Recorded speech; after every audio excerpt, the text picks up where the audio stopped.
माननीय chairperson madam, वक्त amendment bill 2025 पर हम अपनी विचार प्रकट करने के लिए खड़े हैं। सुबह से बहुत अच्छे भाषण भी सुन रहे हैं। मेरे मित्र रिजिजू जी ने बहुत कुछ कहा। सबसे बड़ी बात है कि मैं खुद भी जेपीसी में था और दुर्भाग्य की बात है कि जेपीसी में आखिर तक क्लॉज बाय क्लॉज चर्चा कभी नहीं हुई और यही कारण था क्योंकि जेपीसी में हमने देखा कि नॉन स्टेक होल्डर्स को भी बुलाया जाता था। अब ऐसी स्थिति में आप जब एक आध बिल लाते हो तो आपका उद्देश्य क्या है, आप क्या चाहते हो, और ये देखने के बाद हर वक्त हमें महसूस हुआ है आप लोगों की कतनी और करनी में बहुत फर्क होता है। आपको जो बिल लाने में किसी को न्याय देने की प्रक्रिया नहीं है आपके मन में। आप अगर हिंदुत्व की आज हमारे राज्य के मुख्यमंत्री ने ललकारा है कि शिवसेना और उद्धव बाला साहब ठाकरे पार्टी क्या बोलने वाली है, हिंदुत्व के साथ खड़ी रहेगी क्या, आप हमें हिंदुत्व सिखाने वाले हैं। अगर हिंदुत्व की बात करते हैं तो मैं आपको याद दिलाता हूं कि हाल ही में हमने जो पद्मनाभ मंदिर था उसका खजाना निकाला था। क्या हुआ, उस खजाने को क्यों निकाला, किस लिए निकाला? उसके बाद में केदारनाथ मंदिर, हमारे शंकराचार्य जी ने कहा 300 किलो सोना गायब हुआ। क्या हुआ, किस लिए गायब हुआ, कैसे गायब हुआ? तिरुपति पे भी आपका ध्यान है। अयोध्या में तो आपने देखा कि जिस ढंग से आपने जो कुछ प्रयोग किए तो लोगों ने तो आपको जगह दिखा दी। अयोध्या में वहां के मंदिर तोड़े गए, वहां की मूर्तियां तोड़ी गई, वहां की मूर्तियां वाराणसी भी हुआ, दोनों जगह घट गए आपके वोट, तो दोनों जगह मूर्तियां भी गायब हुई। ये जो कुछ आप कर रहे हो ना, तो ये मत समझना कि आप जो कुछ कर रहे हो वो सही कर रहे हो। हमें तो डर लगता है क्योंकि आपने इस हाल ही में हमारा चैत्र शुरू हुआ तो महाराष्ट्र में नया साल शुरू हो जाता है, उस वक्त रमजान ईद भी हुई। हमने देखा सौगते मोदी चल रहा है। आज सौगते बिल आ गया, वक्त बिल आ गया, ये सौगते मोदी चल रहा है। तब मुझे याद आई, कैसे भूल जाते हो आप कि हमारे इसी सरकार के आदरणीय प्रधानमंत्री जी हमारे, उन्होंने कहा था मंगलसूत्र छीना जाएगा। हमारे यूपी के मुख्यमंत्री जी ने कहा था बटेंगे तो कटेंगे। कौन बांटने वाला था, कौन काटने वाला था? आपको उनके बारे में प्यार आया। आज ये प्यार देख के हम भी अचरज हो गया। वाह, मुझे लगता है बिहार के चुनाव नजर आ रहे हैं। देख रहा था मेरे मित्रों के, पुराने मित्रों के भाषण, तो बिहार के चुनाव नजर में आ रहे हैं। सर, अब आपके न भूलना, ये देश के आजादी के लिए जिन्होंने कुछ भी नहीं किया ना, उनका भाग्य है कि आज सरकार चला रहे। देश के आजादी के लिए मुसलमानों ने भी अपनी जान न्यौछावर की है। मुसलमान भी अंडमान में रहे हैं, लेकिन न्याय की बात हो, जो गलत है वो गलत है। अगर बिल में भी जो गलत है हम उसका समर्थन नहीं करेंगे। मैं तो मांग करता हूं कि जो गलत है उसको सीधा करो, लेकिन आप लोगों ने जो किया वो इस तरह का है कि जैसे कि आपने वहां जो बोर्ड बनेगा, तो बोर्ड के बारे में सब लोग बोल रहे थे। सबसे पहली बात ऐसी है मैडम चेयरमैन कि बोर्ड चुनाव होकर आता था, अब आप नॉमिनेशन करने जा रहे हो, वही तो जनतंत्र का मार खा रहा है। जब नॉमिनेशन करना है मतलब सरकार को जो चाहे उसको रख देगी, बाकी तो अधिकारी है उसके ऊपर, वो भी आएंगे, वो तो सरकारी अधिकारी रहेंगे। बोर्ड पे उल्टा ऐसा होने वाला है कि बोर्ड में हमारे मुस्लिम जो बांधव भगिनी जो वहां होगी वो माइनॉरिटी में होगी। महिलाओं की बात करते हो, महिलाओं को तो आरक्षण 1995 एक्ट में है, नया नहीं किया आपने, ढोल मत बजाओ उसका, वो पहले से है, उसका हम समर्थन करते हैं। लेकिन जो दो लोग गैर मुस्लिम आप चाहते हो, हमारे मन में शंका है कि क्या आपने सही दिल से लाया है, जबकि आपको मालूम है कि बोर्ड पहले चुनाव चल जाता था, आप नॉमिनेट कर रहे हो, और नॉमिनेट करने के बाद में आप क्या करने वाले हो, तो दो गैर मुस्लिम होंगे। मैं आपको विनती करता हूं, पहले तो शांति से सोच लो क्या कर रहे हो। आप एक तरफ कह रहे हो कॉमन सिविल की कोड की बात करते हो, और जब दूसरी तरफ यहां दो मुस्लिम गैर मुस्लिम हमारे वक्फ बोर्ड पे ला रहे हो, मुझे डर लगता है कि हमारे हिंदुओं के मंदिरों में भी कल गैर हिंदू अगर लाना चाहोगे। उन्होंने अभी उदाहरण बताया मंदिर का, याद रखना शिवसेना उसके खिलाफ खड़ी रहेगी। अगर हमारे मंदिर में कभी आपने सोचा भी कि किसी गैर हिंदू को उस मंदिर के बोर्ड पे लाने की कोशिश भी करोगे तो याद रखना हम उसे विरोध करेंगे, क्योंकि ये जो चल रहा है वो आगे चलकर क्रिश्चियनों पे हो सकता है, आगे चलकर जैन देरासर पे हो सकता है, आगे चलकर सिख धर्मों के गुरुद्वारा पे हो सकता है।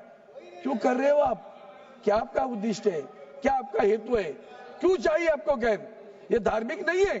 रिलीजियस एंड पायस जो कहा जाता है, डोनेशन दिया जाता है वक्त के लिए, for what purpose? It is a religious and pious. You are showing it is a government functioning. कैसे हो सकता है गवर्नमेंट का? वो धार्मिक है और धार्मिकता के लिए दिया जाता है। ऐसी स्थिति में आप कहते हो कि उसके धार्मिकता नहीं है। जैसे भी ये देरासर के मंदिर में भी आप कर सकते हो, आगे चलकर हमारे हिंदू देवस्थान है।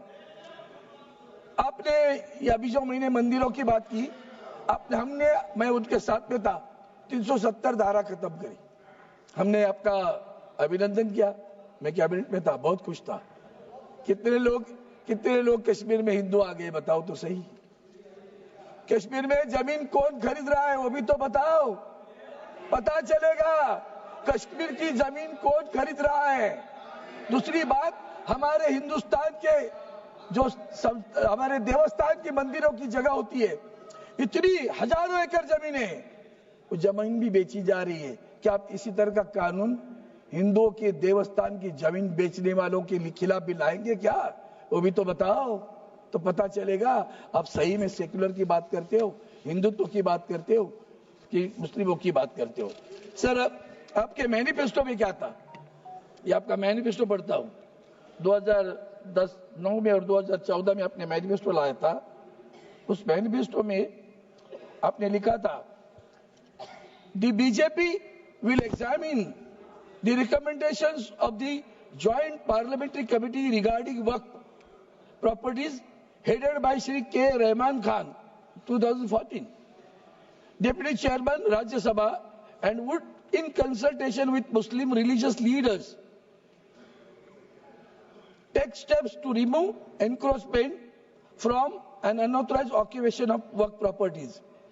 Further, you have said the ASI will be provided with appropriate resources for the maintenance of all national heritages sites and prevent their vandalization in any form. Today, your own people are vandalizing. In Maharashtra, they are vandalizing. Ask the ASI what is happening at Aurangzeb, what is happening at Sambhajinagar. You will come to know. And therefore, ये जो manifesto है उसके ऊपर भी हमने आपके सामने कहा है। दूसरी बात, कलेक्टर की बात आपने थोड़ा सा इंप्रूवमेंट किया, लेकिन क्या किया? फिर भी दोबारा वही किया। आपने सुबह एक अच्छी बात की कि प्रोस्पेक्टिव करेंगे, उस पे तो नहीं है। लेकिन ये जो आप कर रहे हो कलेक्टर की बात, जो अधिकारी आने वाला है वो भी आप गवर्नमेंट ऑफिसर है ना। Everybody for own cause own जज, that is not correct. You have to correct it right now.